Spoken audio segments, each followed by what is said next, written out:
You know what? I'm just gonna play this clip right here. It's just sum everything up. 9! Yeah, pretty much. It's 9.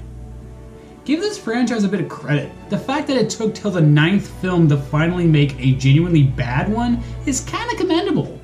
But then again, when all the sequels so far have just been passable at best, that's kind of a backhanded compliment, don't you think? But with that being said, this one is bad. And I mean bad.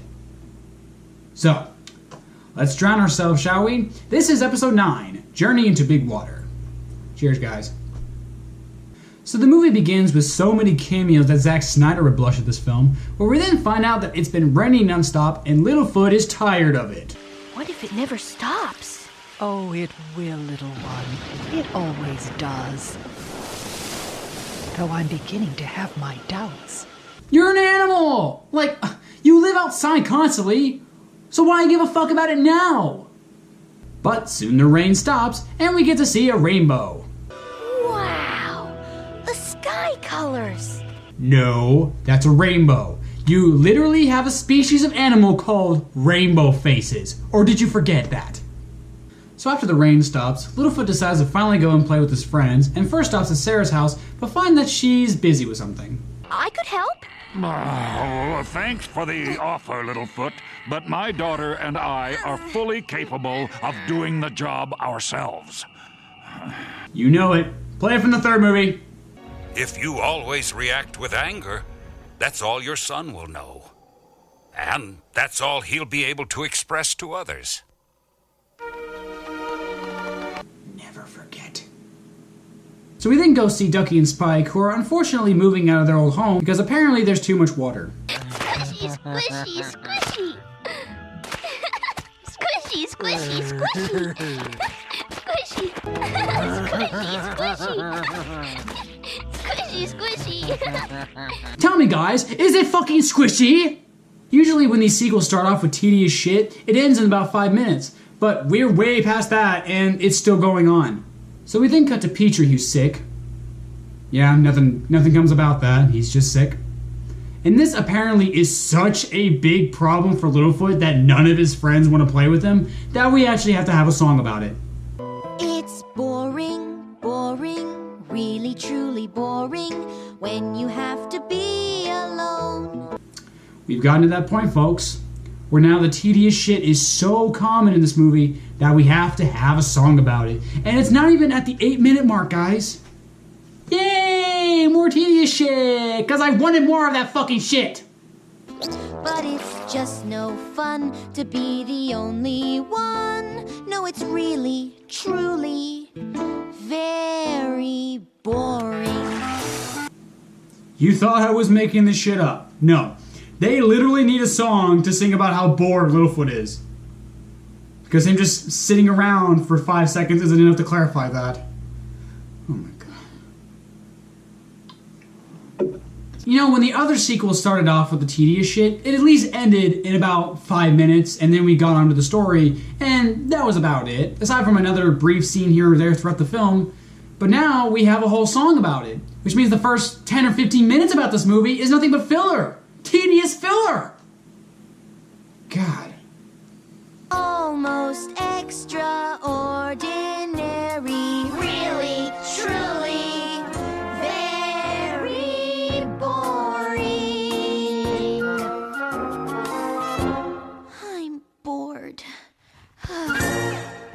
Remember when The Land for Time was about a young dinosaur losing his mother and trying to survive the harsh wilderness without her? Yeah, me too.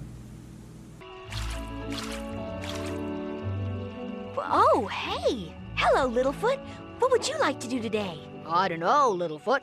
What do you want to do? Oh my god, he's officially gone nuts. Do the dinosaurs have a mental asylum of some sort? I mean, I figured since they have school and stuff, I figured they have some form of dino equivalent to a mental asylum. Get him help. So while exploring with himself, he finds a huge part of the Great Valley that's been flooded, and he tells the grown-ups about it. Oh, well then, who knows what terrible creatures it may have carried with it, which means I don't want Sarah anywhere near it. What the hell? Why are you yelling at Littlefoot about that? You should tell your daughter that. Man, turning up the extra dickage in this movie, aren't you, man? Just crank that shit up to 11, man. Crank max 11 dicketry from Sarah's father here, guys. Never thought I'd have to play that scene twice. If you always react with anger, that's all your son will know. And that's all he'll be able to express to others. Once again, guys, we cannot forget. We can't let that shit slide. So, despite being told by the grown-ups not to go near the new water, Littlefoot does what he does best and just ignores them after hearing a strange sound.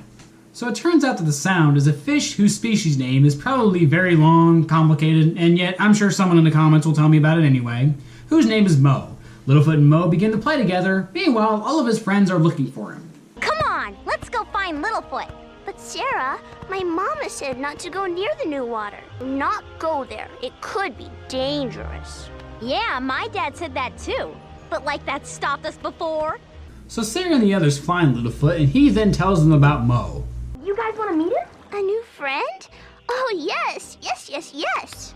But Ducky, remember what the grown-ups said about the new water? You just said... She just said... Do not go there. It could be dangerous. Yeah, my dad said that too. But like that stopped us before. So which is it? Are you gonna say fuck your parents? Or no, we need to heed our parents' warning because we need to be well-behaved children. So which is it? So because Mo is afraid of the others, he hides and the others begin to believe that Littlefoot made Mo up. Why not? Me talk to imaginary friend all the time.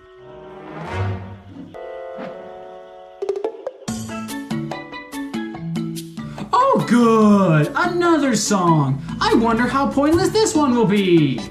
Me have a friend, a very special friend, and nobody can see or hear him. We play every day, he do anything we say, and he make me happy when we near him. Oh my god. Do you see now why this is the worst so far? This song is probably the most pointless out of any of the songs that we've had in the sequel so far, and that is saying a lot. You can argue that Land Before Time was never about the songs, and you're right, it was never about the songs. None of these sequels should have ever been made, none of these sequels should have ever had fucking songs. Alright? If they wanted to make sequels, they probably should have stuck to the Don Bluth vision, but they didn't. So, what do we get? We got sequels that have, at the best, been passable, but now we're getting to pointless, tedious, and just plain annoying. And that is this movie's biggest problem. It's fucking annoying. And pointless. What's with the goddamn turtles? What's their purpose? Why are they just there in the background? For no reason whatsoever. Just to be cute. Fuck this movie, it sucks already. And we're only at the 25-minute mark. Oh, imaginary. Oh god, what the hell is that thing? Oh god, what are these things? Oh god. Imaginary friends, more like imaginary nightmares. Oh god. Also, what's with the random close-ups? And everybody. Hey guys, maybe you want to back up a little bit? Everybody. Oh god, Sarah, back up. Just back up for a second there. Oh, looky. Oh look, Mo just happens to show up, proving that he does exist after all. Meaning he's not imaginary, meaning that that entire song was as pointless as I said it was. Hi, Mo. I am a swimmer too. A swimmer and landwalker? You're special! Spike is very special too. Yeah, he is.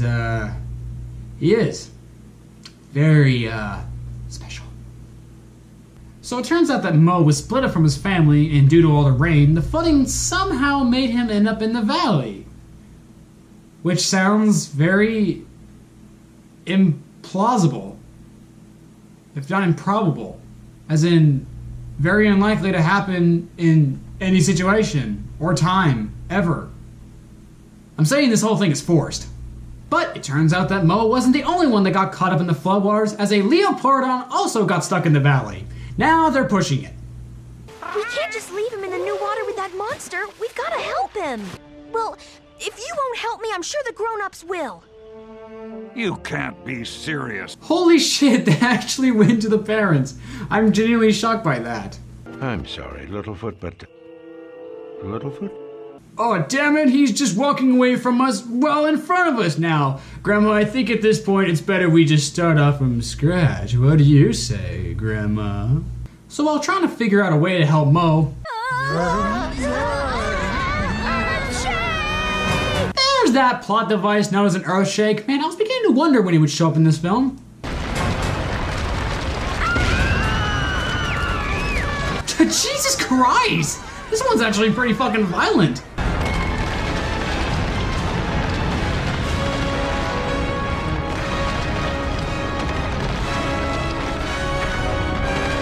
I haven't seen an earthshake this violent since the one from the first movie. Guess we won't be going back this way anymore. But how will we get home? Me fly across and get grown-ups.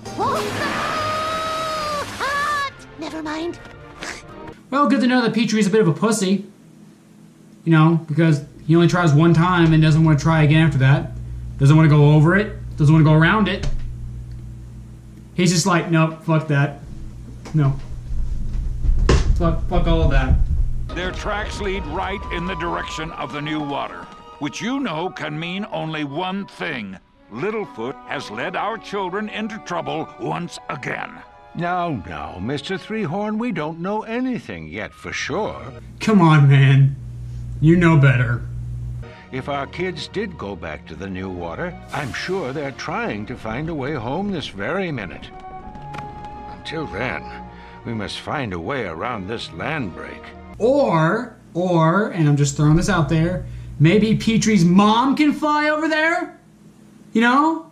Since she is a flyer too, and she is bigger and stronger than her son, so maybe she could go ahead and fly through that? Maybe? It's just a good idea. I think it's a good idea. Do you think it's a good idea? Yeah, because it's better than just having her sit there like a lazy-ass bum on a log. Fucking do something! So it turns out that the earthshake has trapped the Leopleurodon in a cave and has also opened a path to the big water. So Littlefoot and his friends decide to help Mo out. Petrie scouts ahead, but soon runs into trouble. That's some big wind.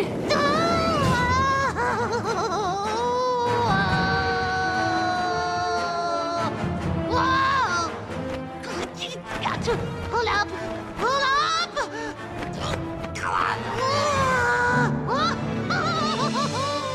Oh, me sure glad that over. Well, glad to know that was pointless. I mean, nothing happened to him, so you could have cut that out and we wouldn't have missed a damn thing. Oh, too bad Sarah, Littlefoot, Ducky, and Spike not fly. Wait, imaginary friend can fly. Oh great, more of this imaginary bullshit. Me like to sing. How about you, imaginary friend? Good. Na na na na na na na na na na na na. Imaginary. Louder, friend. Me can't hear you. He doesn't even sing. Like, why would you ask him that question if he wasn't even gonna sing? What the hell? I wouldn't mind Petrie having an imaginary friend, or at the very least, if this was the start of it. But how much you want to bet we'll never see this imaginary friend ever again? So Littlefoot and the others reach a blockage in the water, and Mo tries to swim underneath it, but unfortunately gets stuck.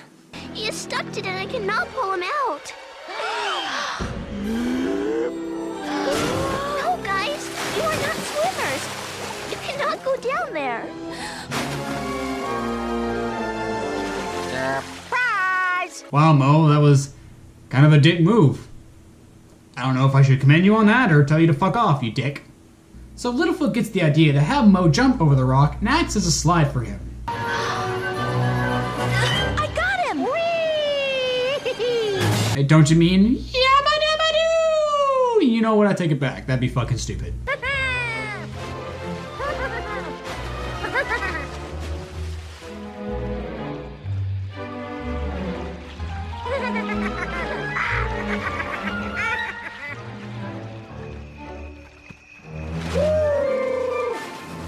I love this part so much. They're skipping the entire thing because they know there's barely a story and really nothing can happen to them to tell a story, or at least merit the story being told here.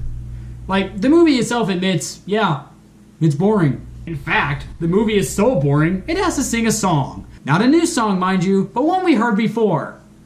From the 5th movie. Big, big, big, big water. Yeah, we're going there. We're actually taking a song from one of the older movies and singing it again. You know, because it's such a fan favorite. We had to hear the song again. Hell, I want to hear the song live in a big fucking arena. Just like thousands of people surrounding the entire place. A sold out show, all to hear this one song. We gotta hear it. Like, Land for Time, Universal, people, make that happen. Make that shit happen, guys. So after the song, Ducky falls in a hole and Spike has to try to find her. Hello, Spike. Thank you for saving me. You fell in like a foot-deep hole. I think you'll be fine, Ducky. But, as it turns out, Ducky fell into a nest, and it's a nest belonging to a terrifying, horrific, monstrous Longneck. Wait, what? Longneck what? Really, movie? You thought we'd fall for this? Like, this is the 9th movie in your franchise. We gotta know that Longnecks aren't that dangerous. I mean, don't get me wrong, don't fuck with the mother Longneck, but still. So of course the mother isn't dangerous, and she even lets them stay the night with her. Mo wakes up Littlefoot though, and apparently that's enough to warrant a song. No one has to be alone in this world we live in. You don't need to feel there's no one by your side. Each bright and shining day is waiting for you only.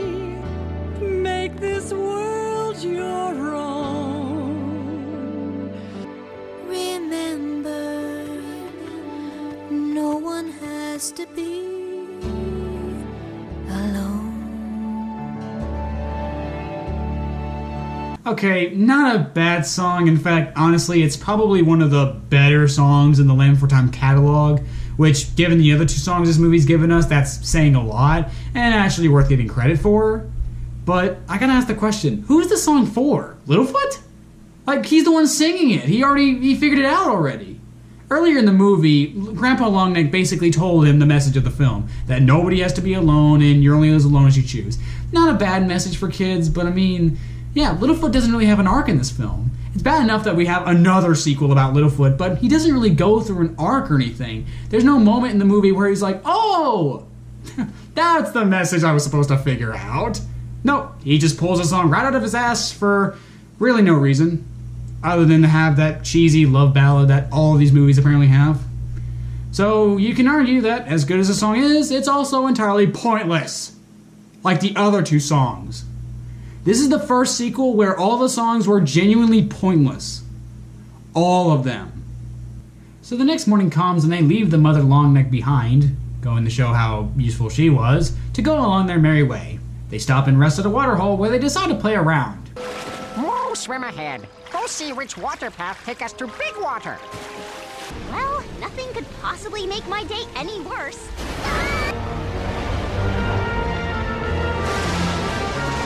I'm a magical leopard, bitch. Dead. And dead.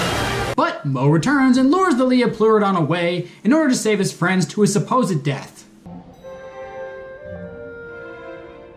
Only for the next morning to have that super chipper happy music that probably means that most likely nothing bad happened.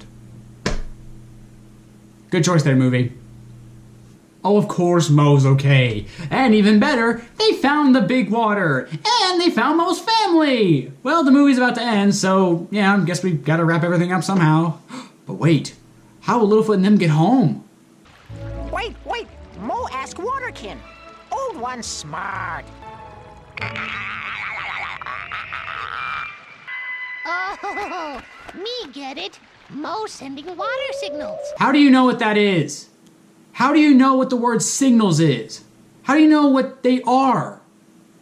Old one's right. Other Waterkin tell Mo the way. Friends can go home now. Really? They just had to turn to the left? It's like in the second movie where they're like, I'm so hungry, when all they have to do is turn left and... Same thing here. Just, well, we'll never find those smoking mountains. Whoa, those mountains are smoking. Could that be them? Those are probably just some other smoking mountains that we've probably never seen before. This movie's dumb. But before they return, Littlefoot gets the chance to go and see Moe's world. Unfair? What about the others? The others went just as far and almost died, the same as Littlefoot, to try and get Moe home. Like, how come they don't get to see Moe's world? I'm calling bullshit on that. That's fucking bullshit. Come on. Or fish shit. Any kind of shit. Horse shit. Bullshit. Fish shit. Dinosaur shit. It's fucking shit. So they say goodbye to Moe, Spike gets his no fucks given moment, and they all return home safe and sound. Probably forgetting everything that happened in this movie because that's pretty much how these movies work now, guys. Being completely pointless and offering very little to the audience whatsoever. I think that opening song pretty much sums this movie up nicely. It's boring. There's hardly a story, the characters are annoying, the conflict is pretty forced, and the songs are absolutely pointless, as is a 9th sequel to a franchise that's clearly running out of ideas. This is definitely a bad one, guys, and if I were you, I'd stay out of the water for quite a while. Well, that's the 9th one, guys. It sucks. Now, I know I said that I was going to go ahead and just get all the Land for Time sequels done in a row, but I'm sorry to say I'm going to have to put that idea on hold, as something has recently come to my attention that has to be dealt with. Now. As in, like, right this moment, right now. So, till then...